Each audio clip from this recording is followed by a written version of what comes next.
Okay. So we had a couple of slides which we did not present.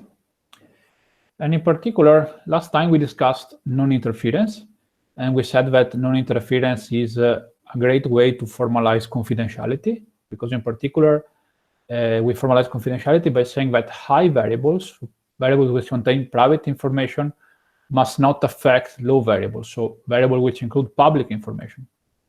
We can reuse the very same argument to also capture integrity. So we can see integrity as the dual in the mathematical sense of confidentiality. In particular, we can formalize integrity still using non-interference. And in particular, in the case of integrity, we can ask the opposite. So we can ask that low variables, so variables which contains tainted data which come from the attacker, do not affect high variables. So variables which contains trusted data, which we rely on upon computation. So to give an example of a program which violates non-interference, you can pick this code. In this code, we are violating non-interference in the sense of integrity, because in this case, depending on a check we perform on a low integrity variable L, we might change the value which is stored into high integrity variable, which is H. So this code is problematic for integrity, of course, and by formalizing integrity as a non-interference property, we're able to capture this attack, okay? And what is interesting, I will say, is that you can use the non-interference framework to combine, to show together what are the effects of confidentiality and integrity. You can see here an example lattice where we combine confidentiality and integrity by having pairs of labels, okay? And this lattice might look a little bit counterintuitive, but I think that with proper explanation should be easier. So in this case, when we discussed confidentiality, we said that public data can be promoted to high confidentiality data, okay? In the case of integrity, we have essentially the opposite. It is safe to pick something which has high integrity and consider it to be low integrity. So this might sound a little bit counterintuitive, but the reason is explained. The idea is that when we move up in the security lattice, we are putting some additional restriction. So if we have some data which is high integrity, intuitively it means that we can perform some trusted computation on top of this data. If we pick this data and we consider it to be low integrity, so we move up in this security lattice, it means that we lose the ability of computing over this high integrity data, because we consider this high integrity data to be low integrity. So this is safe from a security perspective because we are actually becoming more restrictive, okay? And this is exactly the same idea here, where we said that we can pick some public data and consider it to be private, because if we protect public data as if it was private, we will have a stricter security policy, okay? So moving up in the security lattice means being more restrictive, so moving up in the security lattice is in general sound. What is interesting is that since these two lattices of confidentiality and integrity move in opposite direction, if you want to combine confidentiality and integrity in the same security lattice, you get this diamond, which you see in the left part of the slide. And what is interesting is that if you move up in the diamond, you are essentially respecting this order on the right. And if you move up in the diamond, you are actually enforcing additional security restriction. So we have, in the bottom part of the diamond, we have data which is public, and it has a high integrity. If you think carefully, this kind of data is the data which allows more behavior in general.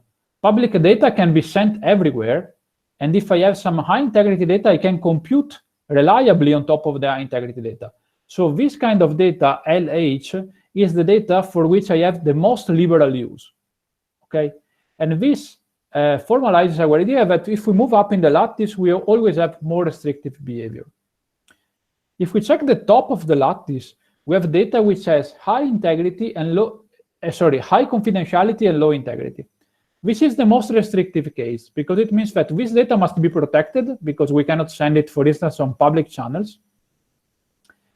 And at the same time, we cannot compute over this data, because this data low integrity and we don't trust it. So this is the most restrictive case. And in between, we have other cases. In particular, we have high confidentiality, high integrity, and low confidentiality, low integrity, which are cases which are more restrictive than LH, but more liberal than HL. Okay, so this is the lattice you get. This might sound a little bit counterintuitive, but if you keep in mind this idea that if you move up in the lattice, you are becoming more restrictive, this makes a lot of sense. For instance, if you move from here to here, you keep the same integrity guarantees, but you raise up the confidentiality guarantee. So it means that if you had a data which you could put basically in every variable, but now you consider it to be confidential, so you cannot store it again in public variables. So this is safe from a security perspective. And similarly here, where you are essentially downgrading integrity from high to low, and so you lose the ability to compute on top of this data. Okay. So by using the non-interference framework, we are able to reason also about integrity, and notably also about the combination of confidentiality and integrity that we can represent very clearly, picking this 4-point lattice. Okay. We have questions about this first part.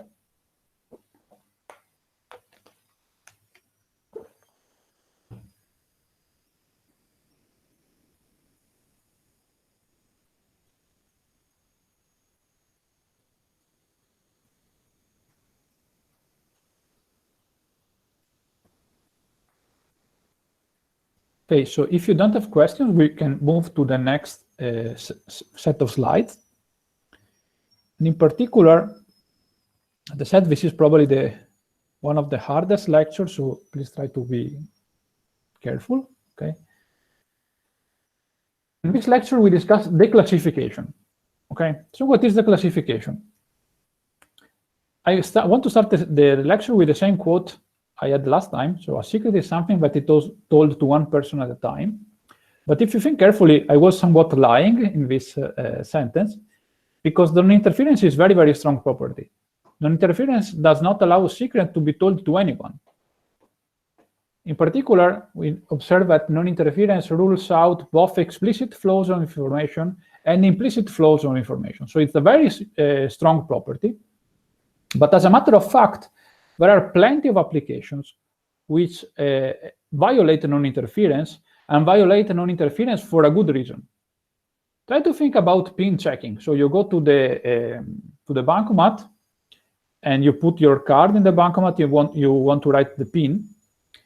And point is that if you fail a login, you are actually revealing something about your pin. In particular, you are revealing the information that the pin you entered is incorrect, which is telling you something about the correct pin. So strictly speaking, pin checking is violating non-interference. We will have a slide in the next slide. We will formally confirm this, but pin checking is an example of a reasonable application which violates non-interference. Also, non-interference is violated in a bunch of applications which rely on statistical aggregation function, where, for instance, you want to aggregate information about multiple users, for instance, by computing the average of the salary, which is something you might consider an acceptable privacy loss. But from the point of view of non-interference, you are violating non-interference because you are actually revealing something about the salaries. Okay, so if I make the average of salaries about, say, 10 users, I'm actually revealing some information about that salary, but what I'm losing is some part of information which I might be comfortable to actually release. So in this lecture, we discuss declassification, which is the process where we downgrade confidential data and we transform it into public data. There is also the dual of declassification for integrity, which is called endorsement. We are not going to discuss this in the lecture, but please be aware that we do have a similar notion for integrity. So let's start by considering the pin checking application, which I mentioned, okay? So we simulate pin checking having a variable which is high confidentiality, and let's assume that this is the user input, so what you write in the keyboard. And then we have a low variable which formalizes whether access was granted or not. So this is the simple way we formalize an imp in the case of the pin checking, okay? So if the pin is equal to 4321, we say that, okay, we can enter, welcome. Otherwise, we give an error. This program violates non-interference. To prove that the program violates non-interference, we said it is sufficient to find two memories which are low equivalent, but after you run your program, you end up in memories which are not low equivalent anymore. This is very easy to do. If we pick these two memories are low equivalent because they agree on the low variable L, but they have different values of age. And if you run the program on top of the first memory, you will pick the then branch, so you set the L variable to 1. Instead, if you run the program on the second variable, you get into the else branch, which means in particular that you are not going to change the content of L. So after you run the program on the two memories, you end up in two memories which are not low equivalent anymore because there is a distinction in the content on the variable L. So this pin checking application is a simple example of a program which is perfectly fine from a security perspective, but still it violates non-interference. So the good question is, if we are not able to prove non-interference, which kind of property can we prove for the pin checking program? And also the other question is, we said that proving non-interference is complicated in general, and we can prove it using a type system. So if we change the security property, we need also different proof techniques. So how can we prove that this program is secure, although it violates non-interference? So this is essentially the key topic of the present lecture, and this is indeed a delicate task, okay? To reason about this kind of programs, so programs which deliberately leak confidential information, we extend the syntax of IMP. In particular, we extend the syntax of expressions with a new expression which we call declassify. And the declassify expression picks another expression E and a security level L.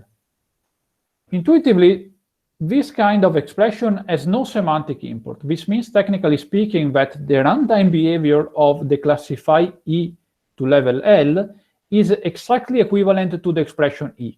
So it doesn't have any computational meaning, if you want to have a more intuitive way to say that.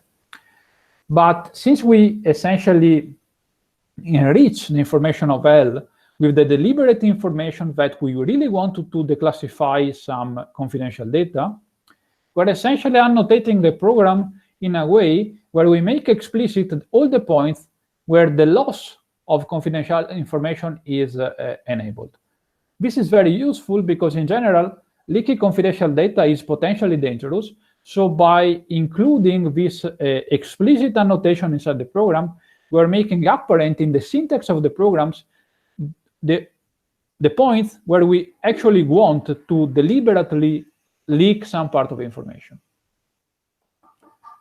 The problem with this approach is that if I pick my program and we put inside the program some declassification expressions, as I said, this program will clearly violate non-interference. And the good question is, which kind of properties will hold true in presence of declassification expressions?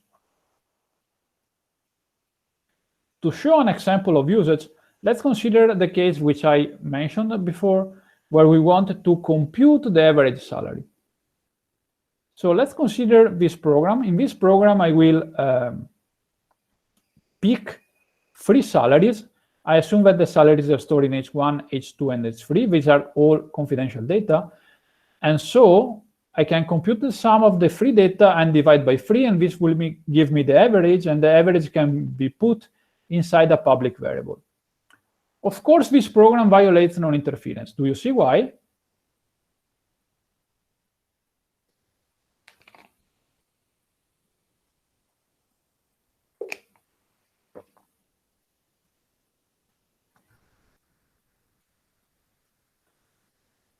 It's quite easy. Let's say I have H1 set to 10, H2 set to 20, and H3 set to 30. If I compute the average in this case, I get 20. But if I replace these three values, say by putting 100, 150, and 200, the average will be 150, which is a different value. So if I start from two memories which are low equivalent to the attacker, I end up into memories which are not low equivalent anymore because the average salary will indeed change. But this loss of information might be acceptable from your perspective because you're not actually revealing any private information after all. You're revealing some aggregate information.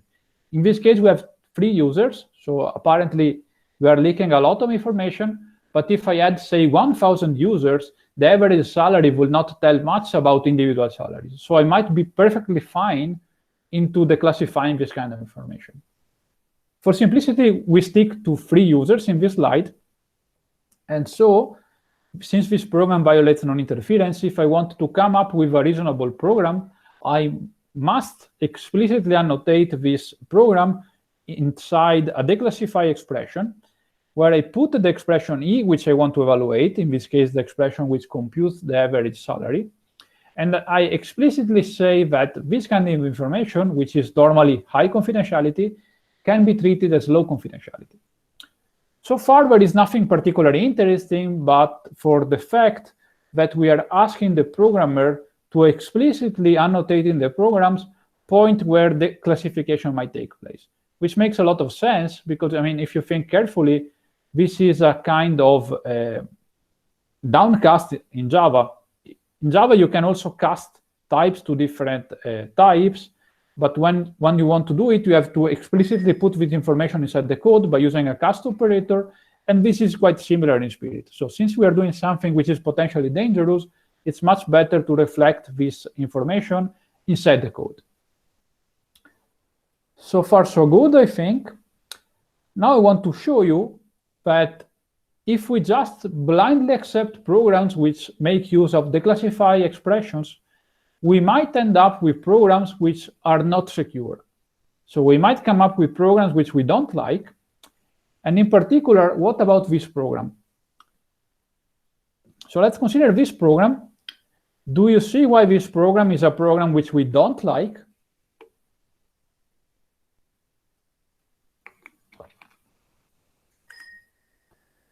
The combination of the 3 I variable, the classified combination is easily reversible. More clearly, can you try to? So what is this program? What is this program leaking actually? The value of H1. Exactly. So this program is not really declassifying the average salary, but it is declassifying the salary of the first employee.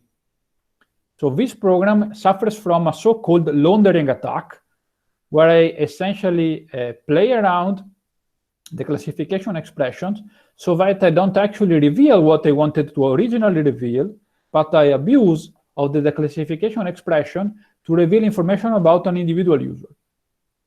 However, if you think carefully, we are now in troubles, because in the previous slide, we have this case, which is something which we like. And in the next slide, we have this other case, which is something which we don't like anymore. And what is worse is that this part of the program is exactly the very same program we had here. Okay. So we have 2 problems here.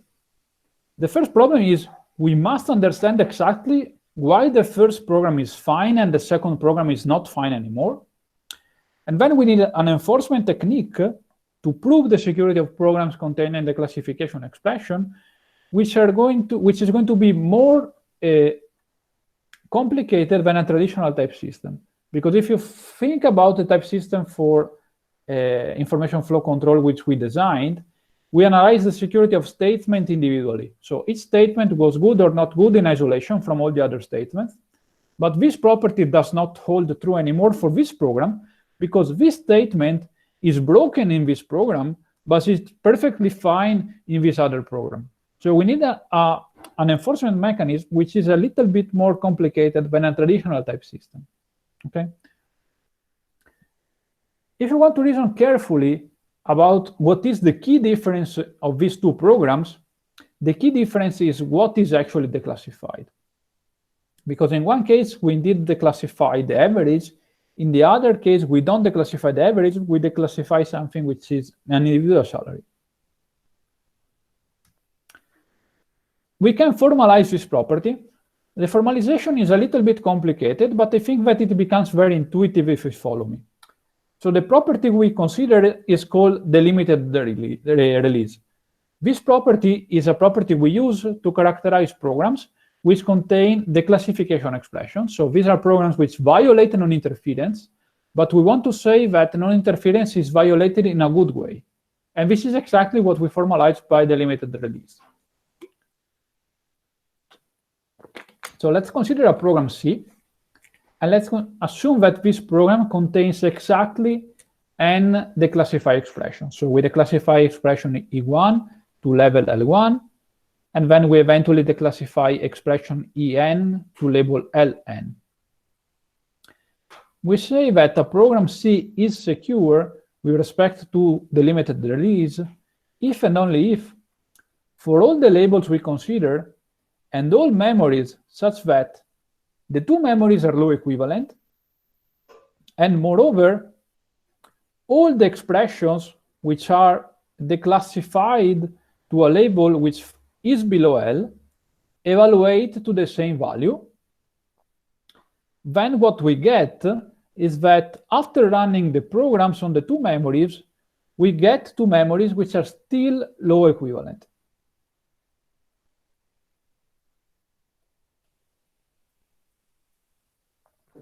So what does it mean intuitively? And what is the difference compared to non-interference? So if we drop the second clause from this definition, we get exactly non-interference, right? Because if we drop the second clause, we say that we start for two memories which are low equivalent, we run the programs, we get two memories which are still low equivalent, and this must be true for all the labels. The second clause is needed. And why is needed intuitively? Because we said that non-interference is violated in presence of declassification. So we want to relax a little bit the security property. And the way we relax the property is that we say that if the expression that we are declassifying evaluates to the same value in both memories, then this cannot break non-interference. Okay, so in a way you can think of this like if we were extending the set of low confidentiality variable to keep in mind what are those variables which are eventually declassified at runtime.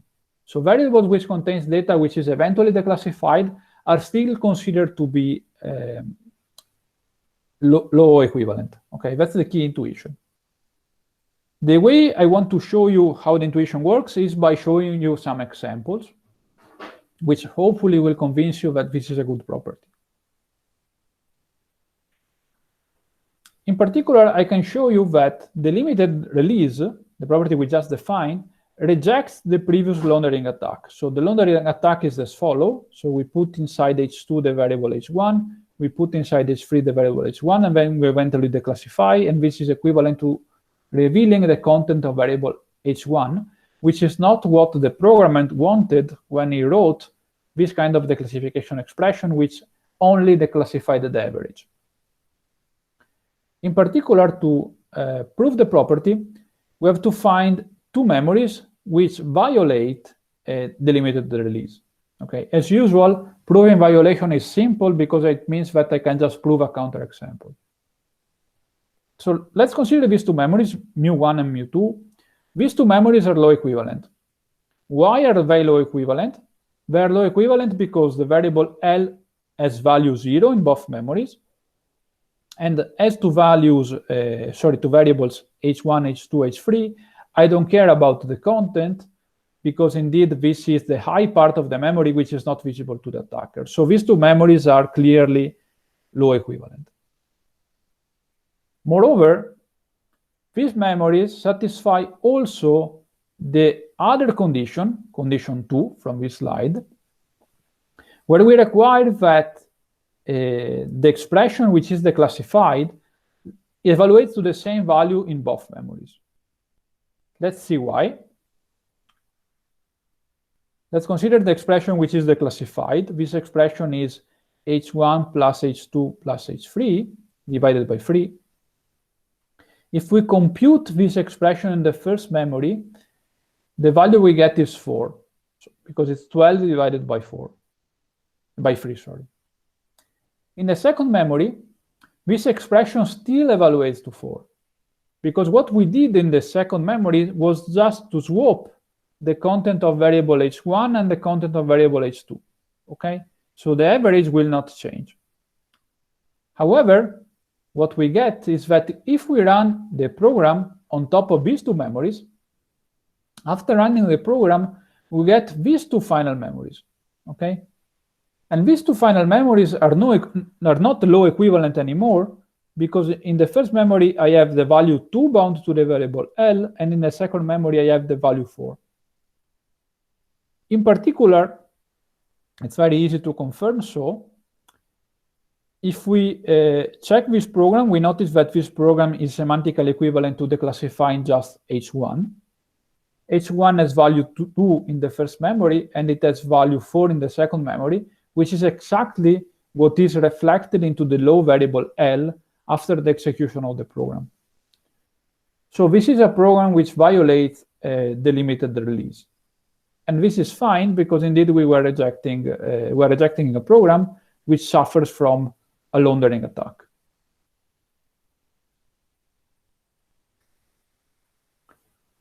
Now I want to show you another example.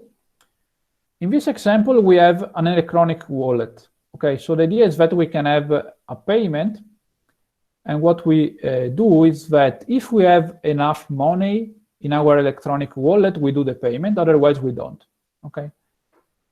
So if we just try to write this program without a declassification expression, so if we write something like if h greater or equal than k, then decrement h and increment L, this is a program which violates non-interference, because depending on the value of h, I might fall into the then branch or into the else branch, which I omitted for simplicity. So this is a case where we violate non-interference. So to support this use case of the electronic wallet, I have to annotate the guard of the conditional in the conditional statement, so that the check h greater or equal than k is declassified, because we accept that this is part of information which is leaked as part of the deliberate functionality of this program. We can show that this program accepts the limited release. Is accepted by the limited release. Of course, proving that a program satisfies the limited release is more complicated than proving that a program does not satisfy the limited release, because proving that the property is violated requires us to find a counterexample. Proving that a property is satisfied is more complicated, because we have to provide a formal proof. We will see how we can actually prove this property, but here we will make an informal but still rigorous argument on why this program is accepted by the limited release. In particular, when we reason about the limited release, we have to start from memories mu1 and mu2, which are low equivalent, but with the additional constraint that the expression which is declassified, in this case h greater or equal than k, must evaluate to the same value. What we observe is that if we pick two memories where the expression h greater or equal than k evaluates to the same value, so either true or false, we know for sure that either this then branch is taken or not, okay? And in particular, what happens inside here is that the variable L gets always the same value after the execution of mu1 and mu2, because in particular, the value of L does not depend on the value of h. So L is incremented by a fixed quantity k, and the only information which might leak something about h is whether the conditional branch is taken or not. However, since we have this assumption that h greater or equal than k must evaluate to the same value in the two memories, this implicit flow is essentially discounted, and we don't care about this implicit flow anymore. Is it clear why this satisfies the limited release?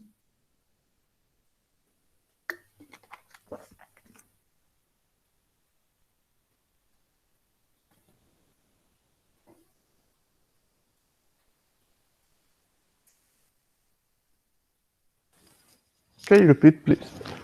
Yes, okay. So this program violates non-interference. The reason why it violates non-interference is that depending on the value of h, I might take the then branch or not, okay? And if I take the then branch, the low variable L is updated, otherwise the low variable L is not updated.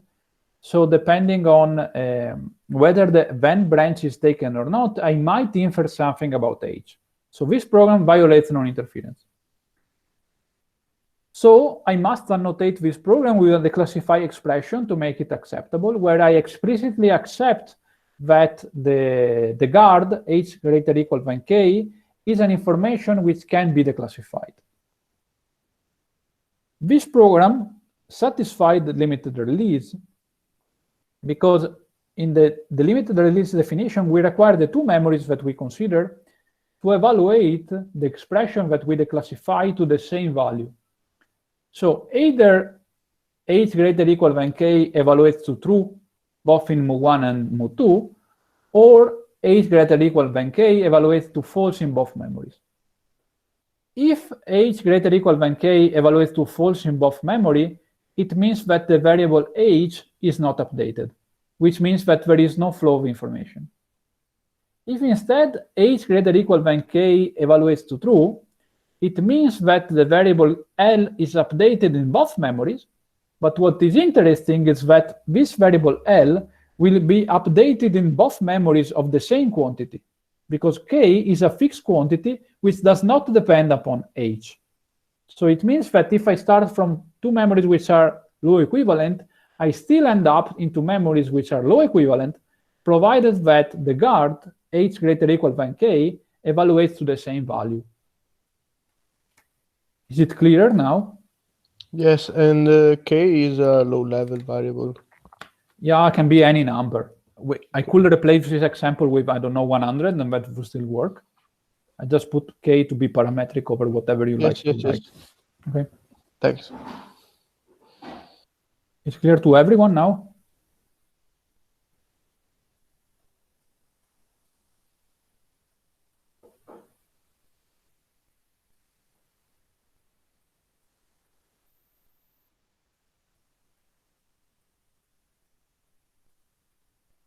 Okay, if this is clear, I want to show you an example of a program which is not secure. And this program, luckily, not only is not secure, but it is also rejected by the limited release, which gives us confidence that the limited release is a good security definition. This program is again an electronic wallet, but this implementation suffers from a laundering attack. Okay. In particular, this program is leaking the content of the h variable bit by bit. Okay. Let's see what happens. So the public variable L is initially set to 0. Let's assume that n is the number of bits of the secret h. And what I do is I make an iteration, which is a while, where I always test whether the content of variable h is greater or equal than 2 elevated to n minus 1. So essentially, I'm doing a kind of a binary search on the content of the secret variable. And by doing this kind of binary search, I leak the secret bit by bit. Try to reason about this program individually, but if you do it carefully, you will realize that this program is equivalent to the program where the variable h is put directly inside the low variable L, which is a program which is, of course, insecure. Because with what I want to declassify here is the fact that h is greater or equal than k, but I'm failing to declassify just this information because I'm actually revealing the full value of the secret age. So I'm revealing more information than what is suggested by this specific declassification expression.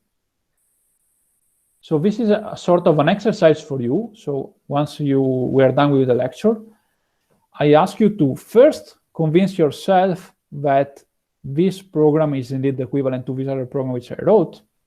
And I ask you to formally find two memories, mu1 and mu2, which violate the limited release. So these memories must be low equivalent. They must agree on the evaluation of the expression h greater or equal than k. But at the end of the run, we end up in memories which are not low equivalent anymore. So you can prove that this program, which is an insecure program, is rejected by the limited release. What is nasty, again, I want to stress this, is that this part of program, these lines here, you see these lines, is exactly the program which I wrote in the previous slide, which again is telling you that the security of a program is not a property which is inherent to the individual components of the program, but actually depends on the context where this component is actually used. And this means that we need a little bit more advanced tricks to prove the security of this program. In particular, I want to show you an example of a type system which is able to type check the limited release. The type system which I'm going to show you is an extension of the traditional type system for non-interference which we presented over the last lecture. That's why it's important that this type system is clear to you. And technically speaking, this is not just a type system, but this is what we call a type and effect system. And in particular, the effect is some information which we keep track in the type derivation to consider the context where an expression or command is actually type checked. As we said, if we compare these two programs, this one and this other one, this fragment of code looks fine in this example, but is not fine anymore in this other example. So we need to carry out information about the context where this snippet of code occurs to find a program in this snippet of code which is not found in this other example. Okay, and this is the role of the effect. In particular, we consider two forms of type rule. A type rule says that the expression E has label L in the typing environment gamma. And in particular, we annotate this typing rule with new information compared to the traditional non-information flow type system, which is the effect D, which means that the expression is declassifying the variable in D. And what we do is that we also extend the typing rule for programs, which we add in the information flow in the non-interference type system, because if you recall, the shape of the rule in the original type system had the form gamma PC type checks C, and now we extend this information with two new effects, where in particular we keep track of those variables which are updated by the command, and we track these variables in the set U, and we also track those variables which are declassified by the command C by using the effect D. So we will see that the type system is not particularly complicated. If you understand this invariance of the type system, we will see that the type system is a straightforward extension of the type system we had with this new effect. What is important to understand is why this information is useful. So in particular, we track two information, so which variables are declassified, and we also keep track of which variables are updated. Why is this important? To understand this, I want to build on top of an example, so I move back of a few slides, where we had these programs. In this program, intuitively, everything is fine because what is declassified is never changed by the program. So what is declassified must agree by the construction with what the programmer wanted to declassify when he wrote this expression into the program. Instead, in this other program, what we declassify depends on information which is updated first, which means in particular that the information which is declassified might not be representative anymore of what the programmer originally wanted to declassify. So the recipe that we implement in our type system is that whatever is declassified cannot be updated first. So if we update something first, we cannot declassify it anymore, otherwise we reject the program. This is exactly the information we capture in our type and effect system because we keep track of the variables which are updated and we keep track of the variables which are declassified. So by keeping track of these two sets, we are essentially able to reject this program and to accept the program in the previous slide. Okay, that's the key intuition. If we buy this key intuition, the type system is very simple.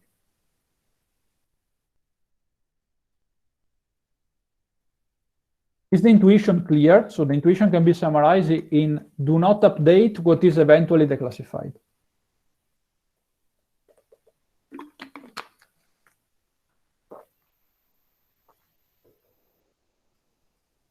If we don't update what is eventually declassified, we ensure that whatever is declassified matches what the programmer had in mind when he wrote the declassification. And this is sufficient to enforce the limited release.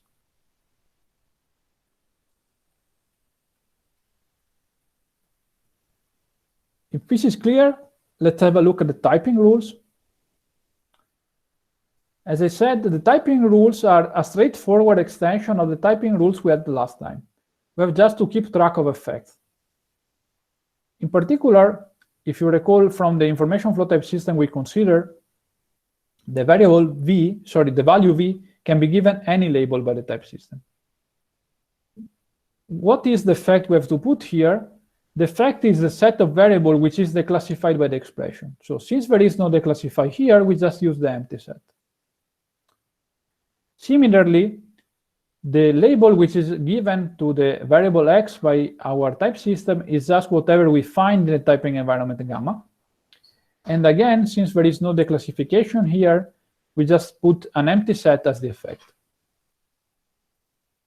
Typing rule for binary operation like this require the two expressions E1 and E2 to have the same security level. We already discussed this when we discussed the non-interference type system. What is interesting is that the set of labels which is declassified by this is just the union of the labels which are of the variable which are declassified by E1 and the variable which are declassified by D2. Okay, so this is quite simple. Just pick the union and this will work. And the typing rule for declassification is, of course, the most interesting one because it's the key enabler of the type system. So if you want to declassify an expression E to level L prime, the level we assign to this expression is indeed L prime. This is intuitive because this is exactly the goal of declassification. So picking something which has a given security level and downgrading it to another security level L prime. So we essentially trust the information which is put inside the declassification expression.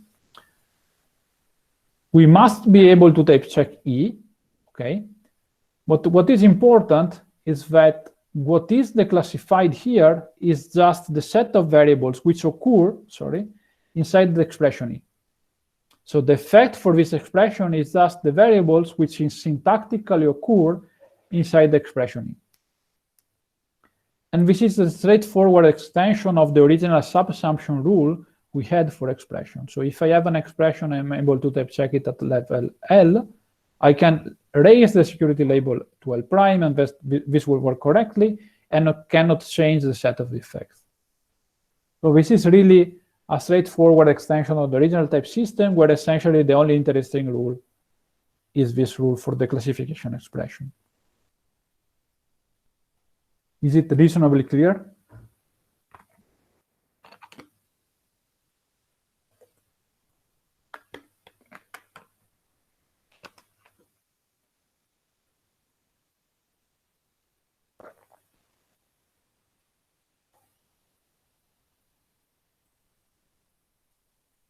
Okay, so if this is clear, let's have a look at how we can type check commands. Also for commands, we have essentially an extension of the information flow type system we consider. Is a little bit more complicated than expression, but I think that this will make a lot of sense since we discussed this together. So let's start, we separate the typing rules into slides. Let's consider first the simplest command. So as I said, the shape is different. So the shape is given a typing environment gamma and a PC label PC, I'm able to type check the program C, and what I want to carry on is some information about the effects, and the effects are the variable which are updated by C and the variable which are declassified by C. So let's consider first the typing rule for skip, which is straightforward. So skip is always accepted for any gamma and PC label, and since skip does nothing, there is no variable which is updated by skip and no variable which is declassified by skip. Okay, straightforward. What is more interesting is the typing rule for assignment. So let's assume I want to type check an assignment. So I want to put the content of the expression E inside the variable L. I have to check a few conditions. First condition is I must be able to type check the expression E to the label L, and then L join PC must be less or equal than gamma of X. So this is exactly the condition we had in the original information flow type system, and this is needed to ensure that both explicit flows of information and implicit flows of information are ruled out by the type system. So L keeps track of explicit flows, PC keeps track of implicit flows. What is more interesting, however, is how we compute the effects. As I said, we have to compute two sets of effects. The first set is the set of variables which is updated by this statement. In this case, since the expressions are pure and we are just updating the content of variable X, the effect here is just a singleton which contains the variable X. As to the variable which are declassified in this statement, these are exactly the same variable D which are declassified inside the expression E. So we just inherit from the type checking of the expression E the set of variables which are downgraded. This should be clear. What is a bit more interesting is how we can type check a concatenation of two commands, C1 and C2. If you recall, in the original type system, the type checking of the concatenation was straightforward. To type check a concatenation, we just individually type check C1 and C2. In this case, it's a little bit more problematic, because in particular, we have to enforce our typing discipline. And the typing discipline we said is that whatever is updated cannot be declassified later on. And this is exactly what we capture through this rule. So if I want to type check C1 concatenating with C2, I first type check C1, and I collect set of effects U1 and D1. I first type check C2, and I collect the corresponding set of effects U2 and D2. And then I have to check a side condition. And the side condition formalizes that what is updated by C1 cannot be declassified by C2. So this condition formalizes exactly the intuition that we want to capture in our security type system. If we are able to satisfy this right condition, we can finally give an effect to the concatenation where the set of the updated variable is just the union of the two sets U1 and D2, and the set of the declassified variables is just the union of D1 and D2. Is it clear? Are these clear, these three rules?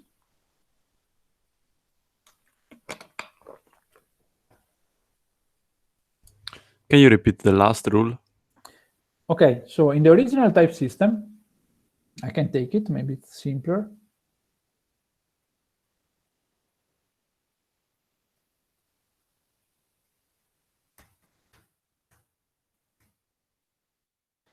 The original type system, the typing rule for concatenation was straightforward. Just type check the first, type check the second. In our new system, this is more complicated, because in particular, we have to ensure that whatever is updated by the first command cannot be downgraded by the second command, so cannot be declassified. To ensure that, we first type check C1 and we find the corresponding set of effects U1 and D1. Then we type check individually C2 and we get the corresponding set of effects U2 and D2. And so far, this is exactly the same intuition we got in the original type system.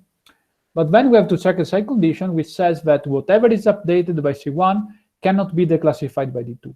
So we ask the intersection of these two sets to be empty.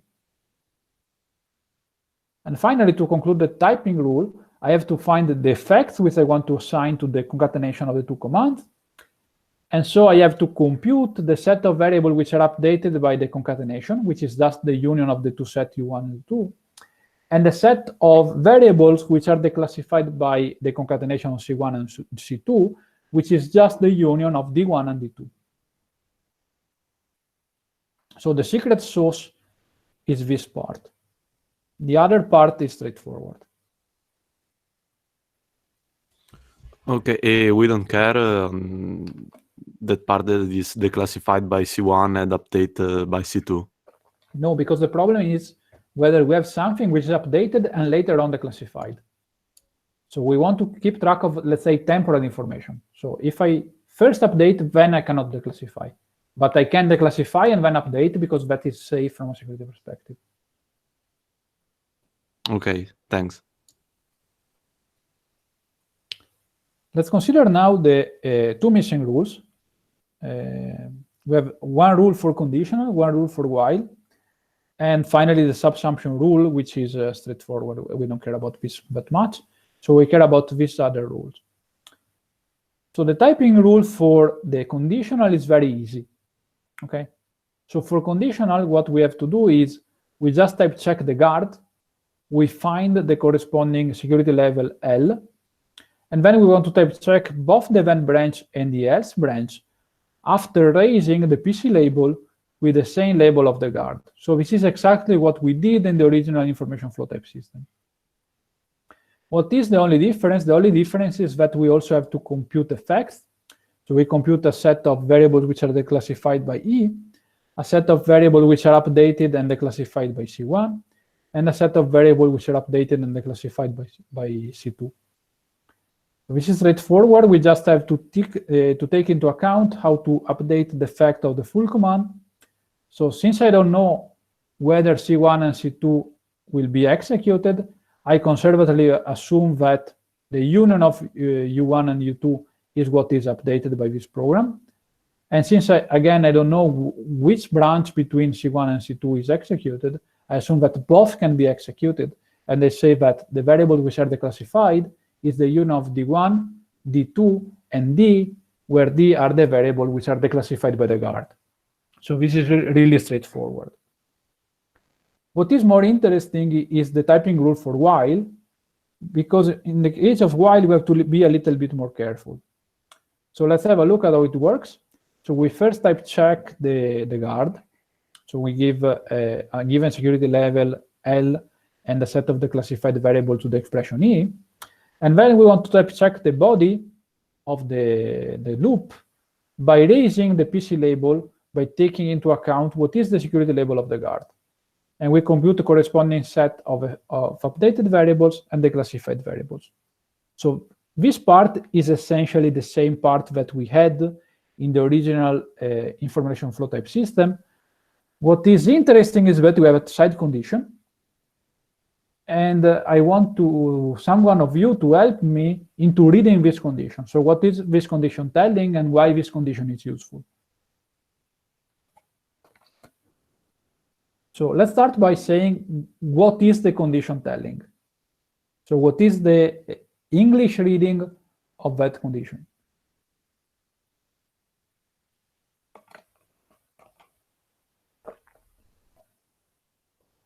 Let's start by reading that. So what is U1, if you want to say it that in English? U1 is the set of variables such that are updated into the while. In the body of the while.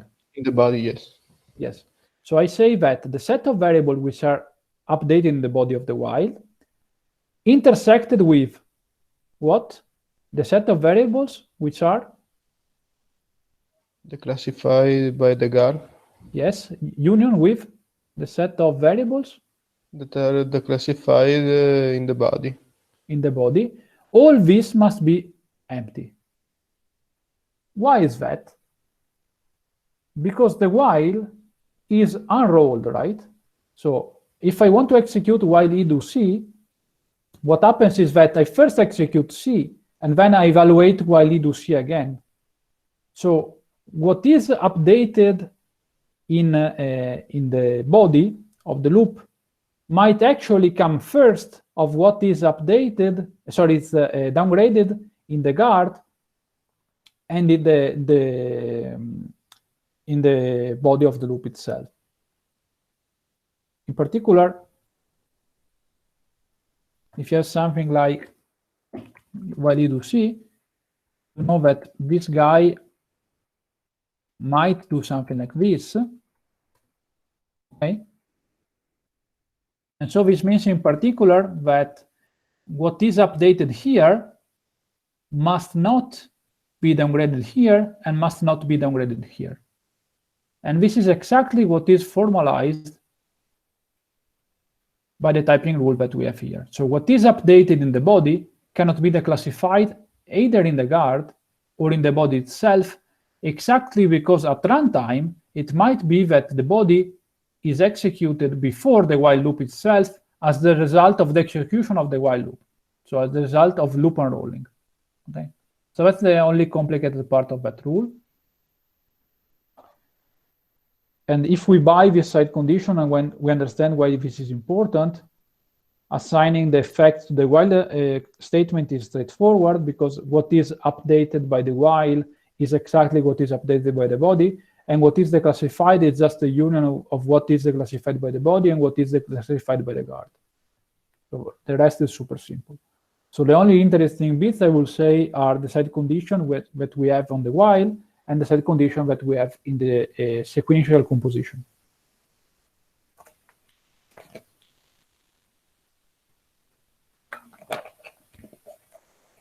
It is possible to prove that this type system is sound. So if you type check a program using this type system, you know that this program satisfies the limited release. We will not do the proof, but the type system is correct.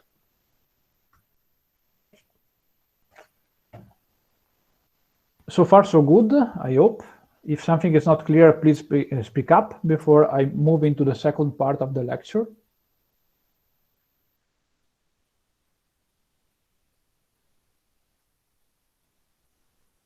Yes, can we check? Can we see the first example with this type system? Okay, I didn't prepare it, but No, we can discuss it informally. I can prepare an extra slide before uploading it. So let's consider this first. You mean this example? Yes. No, which is trivial. Let's consider this example and we understand why this is rejected. Because this Yes. will work for sure, right? Because I mean, here we have a simple declassify. So this part is type checked as high, but the classify expression lower is to low. And then we are allowed to put something which is low inside a low variable. So this is straightforward. This is more interesting. This is rejected. And the reason why this is rejected is that we first type check this part. This part will be fine because we are putting a high variable inside a high variable. But we are also keeping track through the effect that H2 is updated. Here, this is also well typed because we're putting some confidential information inside a confidential variable. But we also keep track through the effect that H3 is updated. So once we reach the declassify, we have a problem. And the problem is exactly that whatever is, it is not true that whatever is updated by this part of the program is not part of what is declassified in this part of the program. So the typing rule for concatenation of commands is the one which will eventually reject this program. Is it clear? Yes, yes. So you can try to build the type derivation and you will see that you eventually hit the point where this side condition is violated. because in particular, the declassify expression will compute a set D. This set D depends on the variable on the expression which is declassified, so will contain H1, H2, and H3. And since H2 and H3 have been updated, you will realize that this condition will fail. Okay? Okay, thanks. Other questions?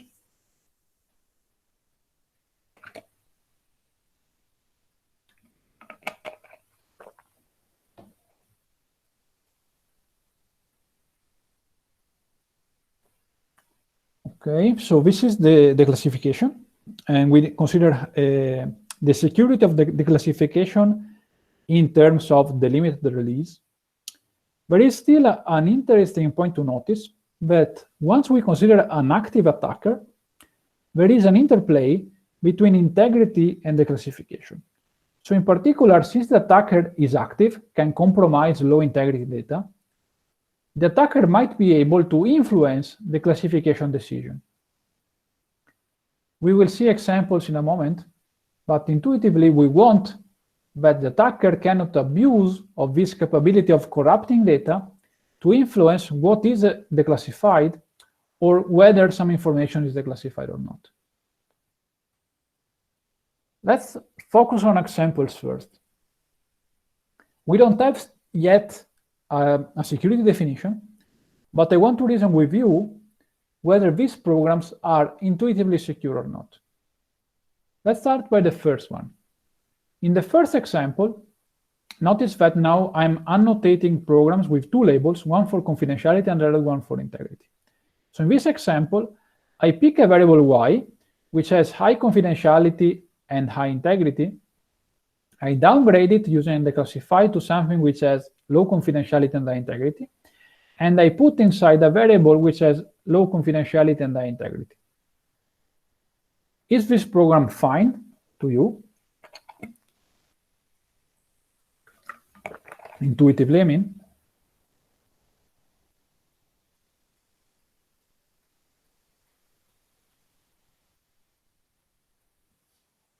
No, Why no? because I'm copying a high-level variable, high confidentiality level variable in a low confidentiality level variable. Well, actually, this is fine because you're explicitly declassifying that.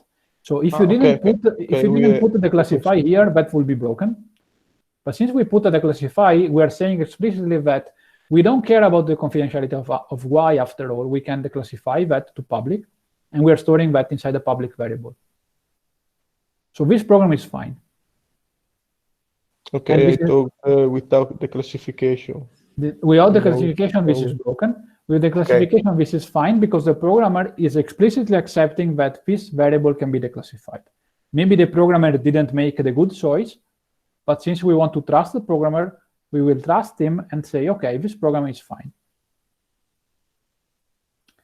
Let's consider the other example, the second one.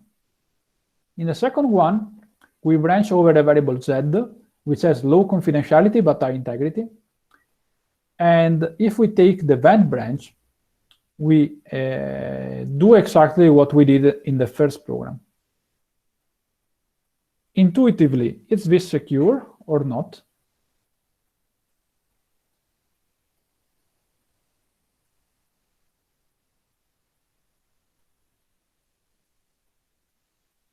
We said that doing that in isolation is fine. So the question is it fine to do that inside this conditional branch?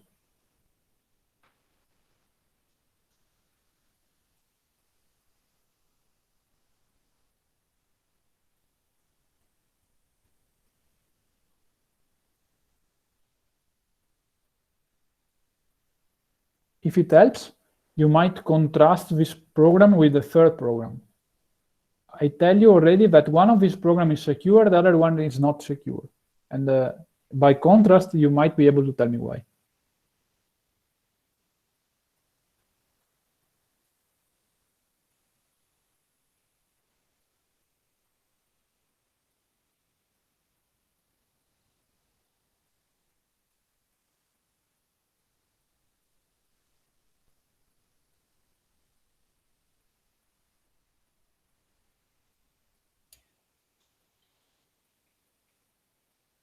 And that could be fine.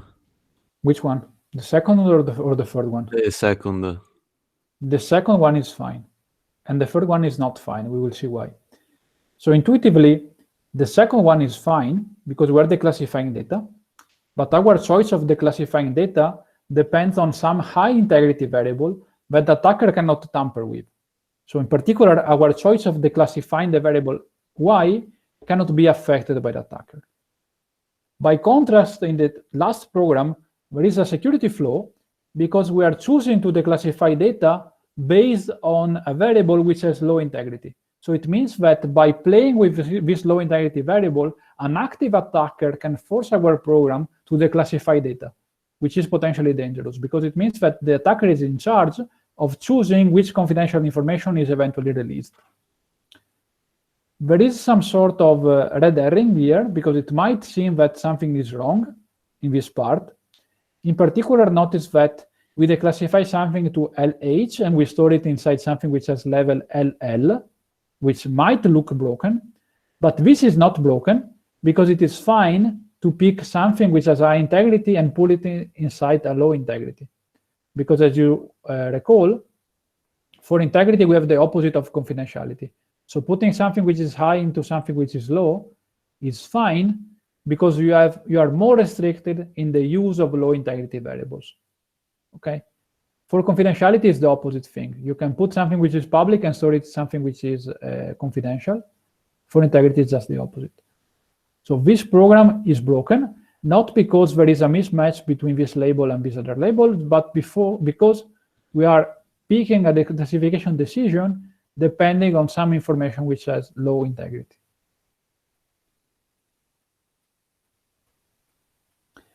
And we can formalize the property that we want. And this property is quite complicated, at least to formalize precisely. I want to give you an intuition, and I hope then that by giving the intuition to you, you should be able to read this slide with time and care and understand what is the intuition. So technically speaking, we proceed as follows. So what we do is we extend the syntax of programs with some holes. And the idea is that holes are part of the program where the attacker can put arbitrarily malicious code. We require something over the attacker, and we require that the attacker only mention variables which have label LL. So variables which are public and have low integrity. So the attacker can only play with both variables. We say that a program with all C has robustness if and only if for all memories that we consider and all pair of attacks that we consider, if we start from two, okay, yes. What we're saying is that if we execute this program, assuming that the first attacker is playing against the program, and we end up into memories which are low equivalent, if we change the attack, so if we replace A1 with A2, what we get is that the program still ends up into memories which are low equivalent unless the attacker is forcing non-termination. This is quite complicated, okay? So I will try to break it down and try to give you the intuition. So our intuition is no matter what the attacker will do, the attacker must not be able to break non-interference. That's the key intuition. So let's pick the program C. Let's plug in the holes, the first attacker A1, and execute the first command. Then pick the same command with the same attacker, execute it on the second memory, and we get a new memory mu2 prime, and we end up into two memories which are low equivalent. Then what we get is that if we replace the first attack with a new attack, a second, A2, either the memory we get are still low equivalent, so we are not breaking non-interference, or the attacker was able to do something stupid, which is forcing non-termination, but non-termination is not a problem to us because we said that when a program does not terminate, non-interference is not violated in our framework. So this is quite complicated. I ask you to think about this carefully when studying the slide. I try to give you the intuition by showing you examples as usual. Let's pick this example. So this is the program we considered before, and this is the program that we said is problematic because we choose to declassify depending on some low integrity variable. To be more explicit, we put the hole in front of this command, and we let the attacker plug whatever he likes inside the hole. We can show that this program does not satisfy robustness. So this program, which is a program which we don't like, is breaking the security property that we formalized. In particular, to show that, we start from two memories which are low equivalent, mu1 and mu2. These memories are low equivalent. Why? Because the only difference in these two memories is in the part which has high confidentiality. Okay, so it's the content of variable y, which is 1 in the first memory and 2 in the second memory. These two memories are low equivalent. Let's execute these two memories, assuming that the attacker mounts this attack. In the first attack, the variable zll is set to -1. What is the result? So what gives you the evaluation of this command on these two memories, assuming that the attacker mounts the attack A1?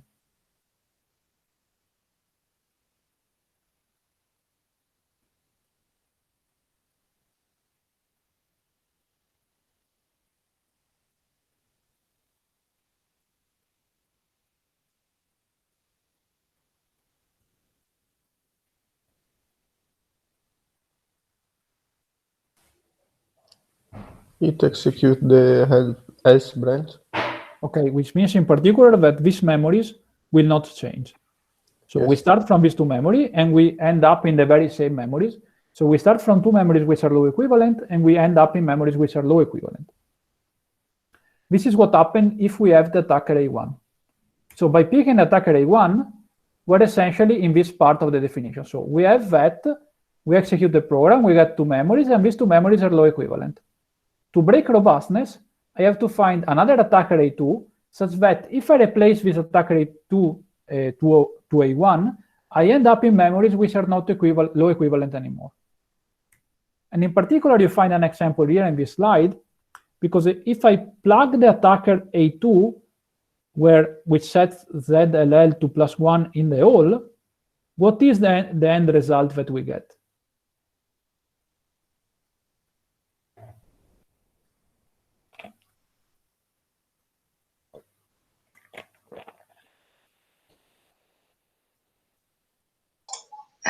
Sorry, could you explain the notation with the equal sign and the triangle? It's defined like that. So A1 Defined, is the okay. command ZLL gets the values +1. Okay. Thank you. Okay, so if I pick these two memories and I plug this attacker inside the hole, what are the memories which I get after execution?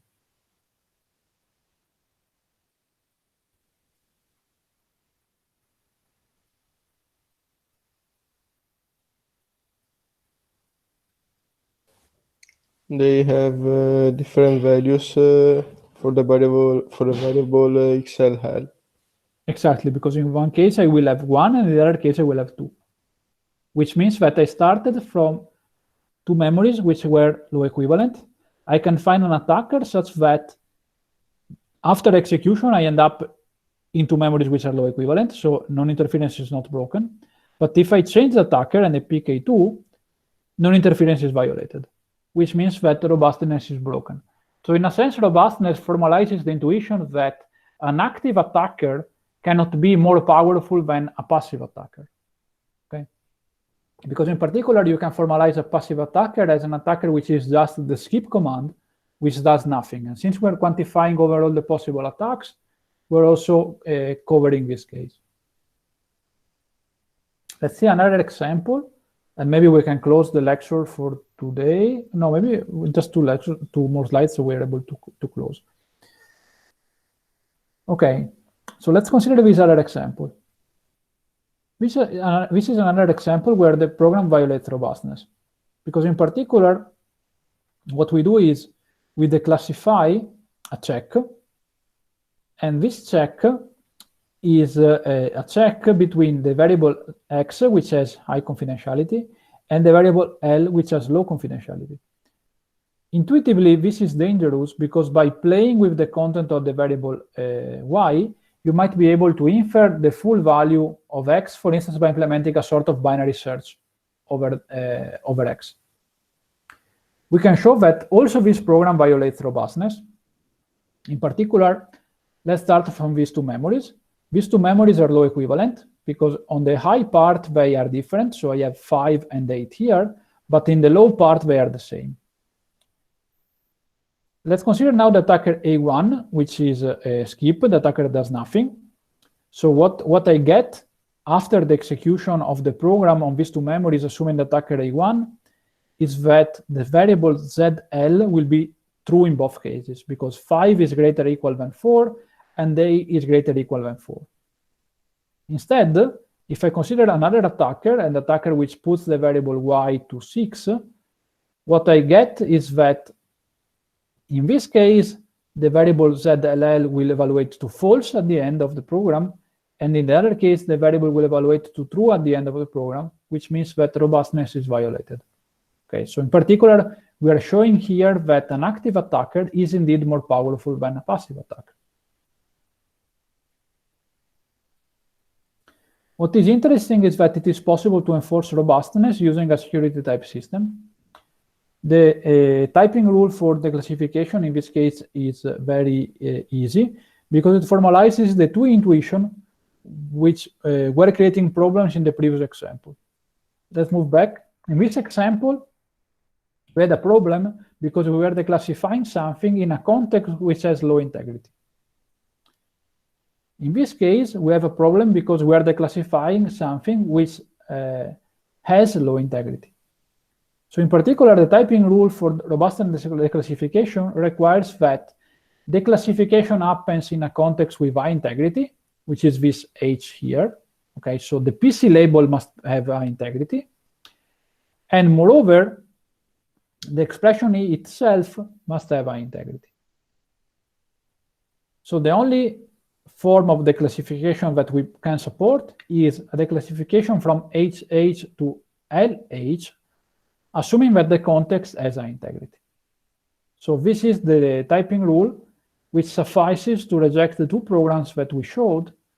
And this is also sufficient. I don't make the proof for you, but this is also sufficient to show that if you type check like this, you're actually able to enforce robustness. So rejecting those two problematic cases is sufficient to prove security.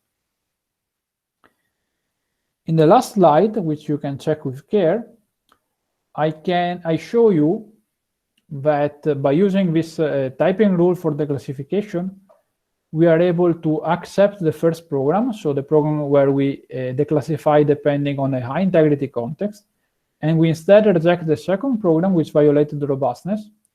And in particular, you will realize by checking the details of the type derivation that here the problem is that we perform a declassification in a context which has low integrity. And this form of declassification is not allowed by our typing rule. I think this is basically it for today. Tomorrow we will have a lab class, so you will play a little bit with information flow control and declassification. If you have questions now, feel free to ask.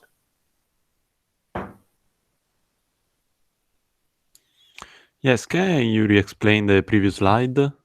Previous slide, this rule? Yes, and okay, so we need to write down just two typing rules intuitively, besides all the keeping all the rules for information flow. So the type system is exactly the type system we had for information flow control. We just need two additional typing rules. This typing rule is straightforward. It's just to type check the whole, because the whole is part of the syntax of the program. So technically speaking, we have to have a rule for type checking the whole. It's not particularly interesting. What is interesting is this other rule, which type checks the classification. And if you check carefully this rule, it has two components which are important. One component is that the expression which I declassify as high integrity, it's the H here, okay? And the program counter where I declassify also has high integrity. That's the interesting part of the rule. And in particular, observe that in the two previous cases where we had troubles, in one case we were declassifying an expression which has low integrity, because this expression here has low integrity because both X and L have low integrity. So in particular, also this Boolean check has low integrity, and this was problematic. And here we are declassifying something which has high integrity, but nevertheless, we are declassifying in a context where the PC label had low integrity because Z has low integrity and the attacker can play with Z. And the typing rule essentially formalizes that you must reject these two problematic cases. And what is cool is that if you just reject those two problematic cases, you're actually able to prove robustness.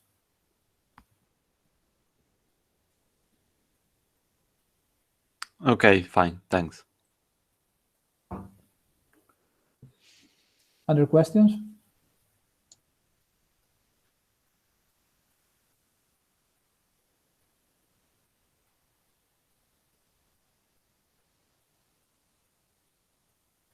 Okay, so tomorrow we will have a lab class, so I will give you an assignment, and you can play with the assignment during the lecture. I will be available on Slack if you have questions, okay? So thanks for attending, and see you soon.